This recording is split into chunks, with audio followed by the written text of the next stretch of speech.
Zapowiada się kolejna chłodna noc na Pomorzu. Wiatr już wieje, deszcz zaczął padać. Witajcie bardzo serdecznie. Zapewne macie na swoich parapetach piękne rozsady kwiatów jednorocznych, piękne rozsady warzyw. Kupujecie bądź będziecie kupowali w centrach ogrodniczych, w sklepach ogrodniczych, w hipermarketach bratki, pelargonie, rozsady sałat, rozsady warzyw czy zioła. Te wszystkie rośliny, nawet takie bratki, nawet takie sałaty potrzebują hartowania. Hartowania, zanim trafią ze sklepu do gruntu czy do donic na zewnątrz. I o hartowaniu, o tym czym jest, jak przebiega, dziś opowiem Wam w tym odcinku. Rośliny uprawiane w sztucznych warunkach, a więc na parapecie okiennym, w dużych przemysłowych szklarniach, ogrzewane, często sztucznie doświetlane, gdy trafią do gruntu, przeżyją szok. Ogromny szok i mogą zmarznąć, mogą chorować, mogą nie dawać Wam tak pięknych kwiatów czy tak pięknych owoców. Musimy je zahartować i obojętnie, czy to są bratki, które uwielbiają chłód i nie lubią ciepła, bo wtedy wyciągają się za bardzo i zaczynają przekwitać, czy to pelargonie, pomidory czy papryki. One wszystkie potrzebują hartowania przed trafieniem do ogrodu. Hartowania przed chłodem, przed wiatrem, ale w przypadku roślin, które były sztucznie doświetlane lub nie miały dostatecznej ilości światła, także hartowane przed tym światłem słonecznym, przed tym nadmiarem tego światła, które dla nich będzie nadmiarem, a dla nas, dla innych roślin, które normalnie rosną w gruncie, będzie czymś naturalnym.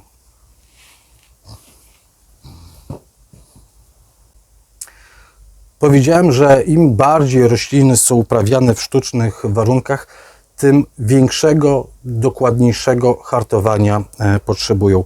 Taką paprykę, gdy wynosimy do gruntu, czy chcemy posadzić ją w donicy, no to nie może trafić bezpośrednio z parapetu okiennego do donicy czy do gruntu. Musi przejść ten etap przejściowy. Więc zajmijmy się najpierw tymi roślinami, które trafiają z parapetu wprost do gruntu. Tych kilkanaście dni, zazwyczaj wystarcza tydzień, muszą przyzwyczaić się do tych warunków. Co to znaczy? To znaczy, że gdy stoją na parapecie okiennym Wasze sadzonki, zacznijcie na początku uchylać to okno, otwierać okno, tak jak kiedyś dzieci się przyzwyczajało do pierwszego wyjścia na dwór, że wystawiało się w otwartym oknie. Podobnie jest z tymi sadzonkami, które uprawiacie na parapecie okiennym, na ogrzewanej podłodze w jakimś jasnym pomieszczeniu. Uchylcie okno, albo wynieście je na osłonięty balkon, albo wynieście je na taras, albo wynieście na zewnątrz, tam gdzie nie ma silnego wiatru. Niech one powoli zaczynają się przyzwyczajać.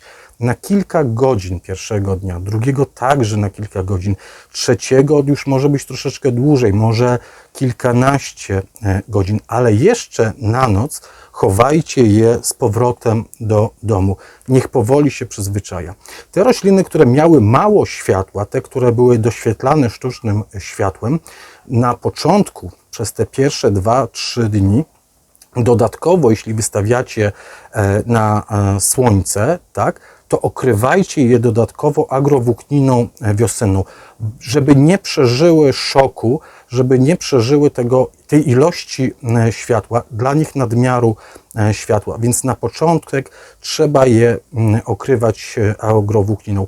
2-3 dni w zupełności wystarczy. Gdy one przez te 3 dni zahartują się, a noce będą w miarę ciepłe, nie będą zapowiadane przymrozki, możecie na noc zostawić te sadzonki, które są niewrażliwe na chłód. Odstawiam paprykę, a zajmuję się sałatą, bo to są między innymi rośliny chłodnolubne. Ale ta sałata, gdyby trafiła z parapetu do gruntu, też by miała prawo przemarzną. W związku z tym zostawiacie je na noc, ale okryte agrowłókniną. 2, 3, 4 kolejne dni okryte agrowłókniną i dopiero wówczas te chłodnolubne rośliny możecie posadzić do gruntu. Wówczas one nie powinny przeżyć dużego szoku i powinny dawać piękne listki. Zamiast uchylać okna, zamiast wystawiać na kilka godzin na dzień przez kilka kolejnych dni rośliny na balkon czy na taras, możecie je przenieść do takiej nieogrzewanej szklarni lub nieogrzewanego inspektu. Tutaj brokuł gałązkowy w roli głównej występuje. Przenosicie te chłodnolubne rośliny do nieogrzewanego inspektu czy nieogrzewanej szklarni, ale na początku, na noc, przykrywacie oczywiście je agrowłókniną. Tak na wszelki wypadek, niech to będzie kolejny etap przejściowy.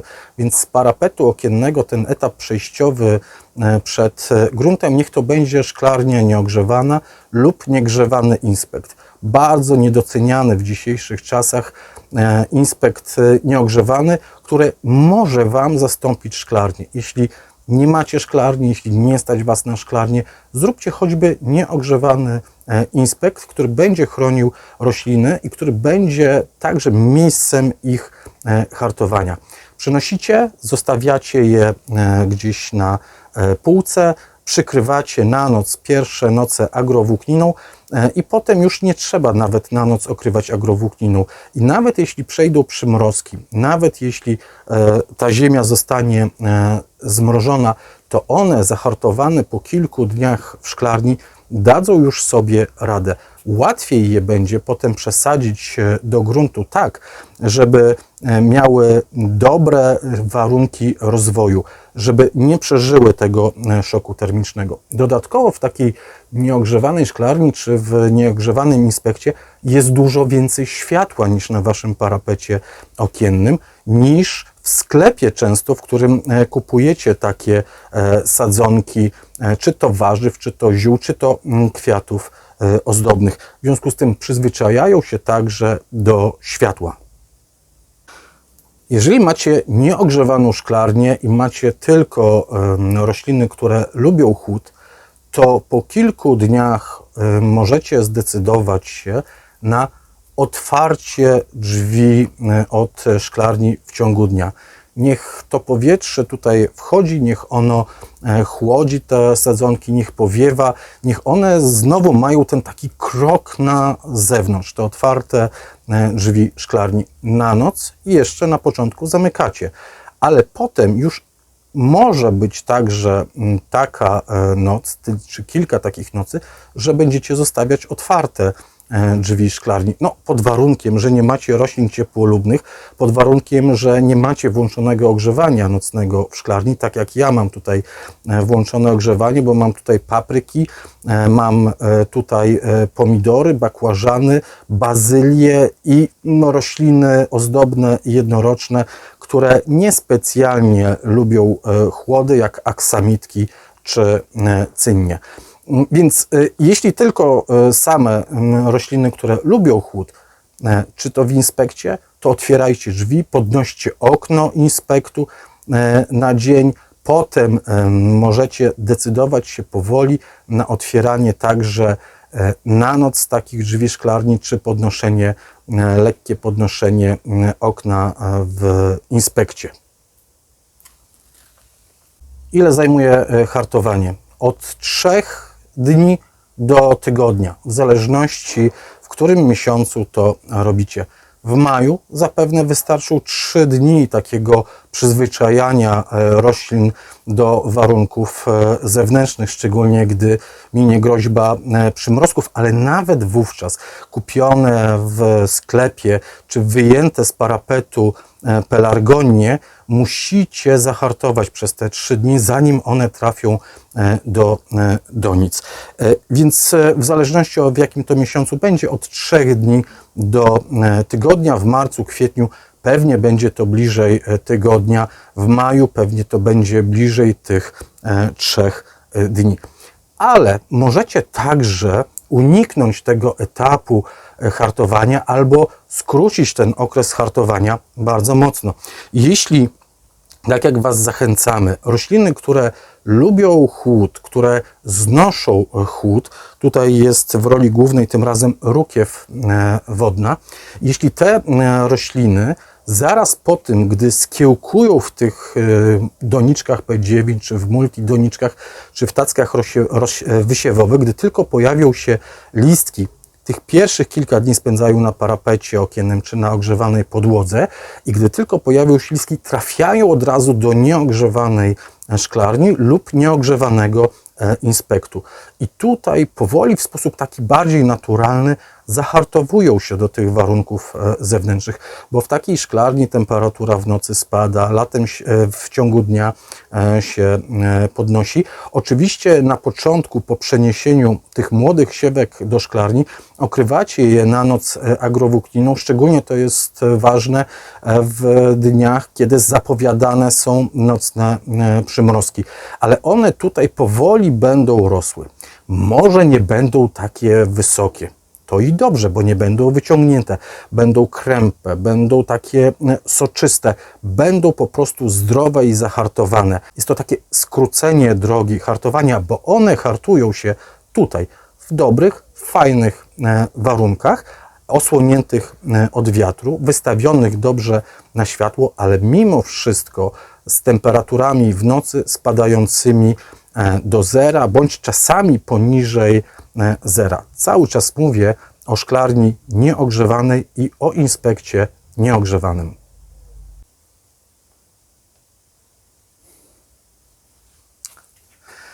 Ja mam szklarnię ogrzewaną w ten sposób, że jest ustawiony regulator temperatury, który nie pozwala, żeby temperatura spadła poniżej 8 stopni. Ze względu na to, że mam tutaj pomidory, rozsadę pomidorów, rozsadę papryk i rozsadę bakłażanów. To papryczka, którą miałem na początku, a tutaj jest lak, roślina jednoroczna, która także jest wrażliwa na mróz. I te rośliny z takiej ogrzewanej szklarni, gdy będą trafiały na zewnątrz do gruntu, także przejdą okres hartowania, ale bardzo, bardzo krótki, bo po prostu z tej ogrzewanej szklarni wystawię je na zewnątrz, okryję agrowłókniną, na zewnątrz w zacisznym kąciku, okryję je na noc agrowłókniną i tak przez 2-3 noce będą po prostu stały i przyzwyczajały się do tej gorszej może temperatury, do tych chłodniejszych nocy. To hartowanie w przypadku ogrzewanych szklarni czy ogrzewanych inspektów, bo także są ogrzewane inspekty, też będzie musiało przejść, ale to będzie okres już bardzo krótki, wystarczą 2-3 noce, 2-3 dni takiego hartowania i pójdą do gruntu albo do donic. Jak widzieliście, mój warzywnik, pokazywałem go, każdy zagon jest okryty agrowłókniną rozpiętą na pałąkach, ale może być także agrowłóknina wiosenna, położona bezpośrednio na roślinach. Ona jest lekka, w związku z tym nie będzie przeszkadzała roślinom we wzroście. To jest kolejny jak gdyby okres hartowania. Po wyjściu z takiej nieogrzewanej szklarni, z nieogrzewanego inspektu, będą dalej chronione przed wiatrem, przed nadmiernym słońcem i przed mroźnymi nocami w tych tunelach agrowłókninowych, jak i także pod tymi okryciami z agrowłókniną. To takie przedłużenie. Na pewno jest ono konieczne w marcu i kwietniu. Przydaje się także w późniejszych tygodniach, na początku, gdy wysadzamy ciepłolubne dynie, gdy wysadzamy ciepłolubne cukinie, warto okrywać je, warto robić takie mini szklarenki z przeciętych od dołu butelek po wodzie mineralnej, chronić je jeszcze na początku, powoli przyzwyczajając do tych warunków zewnętrznych. Pamiętajcie tylko, żeby agrowłókninę zdjąć, kiedy rośliny zakwitną, no chyba że nie chcecie mieć owoców. Pod agrowłókniną te wszystkie moje warzywa spędzą kilka tygodni. Oczywiście, kiedy wysadzacie rośliny na rabaty ozdobne, to nie musicie je okrywać agrowłókniną, ale powinniście wówczas porządnie zahartować, czy to będą cynnie, czy to będą aksamitki, czy to będą czerwone, ozdobne takie bazylie, to wyniesienie ich bezpośrednio ze szklarni też musi nastąpić pewnym etapem. Otwarcie drzwi, wyniesienie na dzień, niech je ten wiatr owieje, na noc potem jedną, dwie noce przykryte agrowłókniną i dopiero wówczas do donic i dopiero wówczas do gruntu. Podobnie z pelargoniami, które kupicie. Mówię o pelargoniach, ale także o wszystkich innych roślinach ozdobnych, tych ciepłolubnych, które kupujemy w maju do obsadzenia naszych donic czy rabat ozdobnych. One także po przyjściu ze sklepu powinny przejść 2-3 dniową taką kwarantannę, taki okres hartowania, w którym jeszcze na początku będziecie je okrywać agrowłókniną. Kiedy będą stały w zacisznym miejscu, niech powoli przyzwyczajają się. Pamiętajcie tylko, że musi minąć ryzyko przymrozków, bo naprawdę te rośliny mogą Wam wypaść albo mogą mocno opóźnić kwitnienie. Proces hartowania polega także na ograniczeniu podlewania.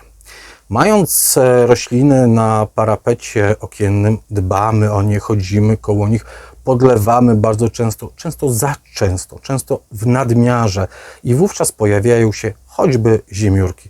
A dla ziemiórek ciepło i wilgotna gleba i do tego jeszcze suche, pokojowe powietrze to jest raj. A jak dojdzie jeszcze kiepska gleba, to już macie na bank ziemiórki u siebie i możecie tylko wówczas płakać, że się pojawiają, że zjadają, że szkodzą Waszym roślinom. To jest częsta przypadłość albo zbyt częsta przypadłość roślin pokojowych. To właśnie ta wilgoć, nadmierne podlewanie, suche powietrze pokojowe i ciepło.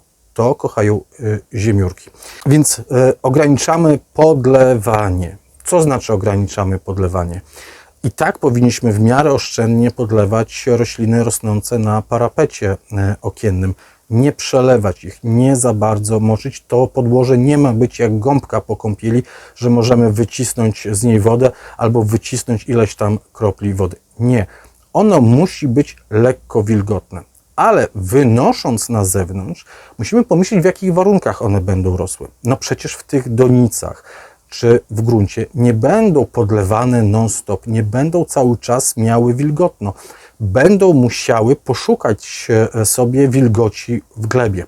W związku z tym ograniczamy podlewanie, podlewamy je dużo oszczędniej w procesie hartowania, po to, żeby te korzenie się dobrze rozwinęły, żeby penetrowały wszelkie zakamarki takiej doniczki P9 czy wielodoniczki, żeby szukając tej gleby rozwijały swój system korzeniowy. Będą wówczas przyzwyczajone do takich okresów, nazwijmy to przesuszenia i będą mieć zdrowy i silny system korzeniowy. No, tylko nie zasuszcie tej gleby, bo najczęściej w tej chwili podłoża to są podłoża torfowe, a przesuszone podłoże torfowe jest bardzo trudne do ponownego nawodnienia.